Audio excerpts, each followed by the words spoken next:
नमस्कार, मेरा नाम है जसदीप और आप देख रहे हैं चौकस भारत। कुछ घटनाएं ऐसी होती हैं जो हमें आक्रोश से भर देती हैं। कुछ ऐसी घटना हमने हाल ही में देखी जहां एक उसे इंसान कहना गलत होगा, जहां एक घटिया आदमी एक दूसरे इंसान पे पेशाब करते हुए देखा गया और ये वीडियो बहुत ज़्यादा वायरल हुई थी और इसने लोगों को आक्रोश से भर दिया था। खोजबीन करने पे मालूम चला कि ये वीडियो मध्य प्रदेश की है और वो व्यक्ति जो पेशाब करते हुए देखा गया था उसका नाम है प्रवेश शुक्ला और इनका link BJP MLA Kedar Shukla से भी जोड़ा गया।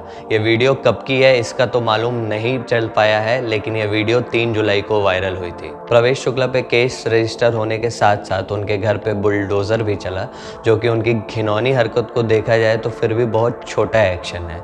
ऐसे व्यक्ति ज़िंदगी भर जेल में भी सड़ें तो वो भी बहुत कम है। अक्सर हम देखते हैं कि पिछड़ी जाति जनजाति के साथ आए दिन बहुत कुछ होता है जो उन्हें सहना पड़ता है। जिनके साथ ये घटना हुई उनका तो मनोबल ही टूट गया होगा। लेकिन इसी बीच मध्य प्रदेश के सीएम शिवराज सिंह चौहान ने कुछ ऐसा किया जिसमें उनकी जितनी तारीफ की जाए उतनी कम है। उन्होंने पीड़ित व्यक्ति को सीएम आवास पर बुला के उनके पैर धोए, उनको तिलक लगाया, उनको माला पहनाई और तहे दिल से माफ़ी भी मांगी। कुछ लोग ये कह सकते हैं कि ये कुर्सी पे बने रहने के लिए कुछ एक्शन था, लेकिन अगर ये दिखावा भी था तो भी सोचिए कि जिस व्यक्ति के साथ ये चीज़ गुजरी थी उनको कैसा महसूस हो रहा होगा।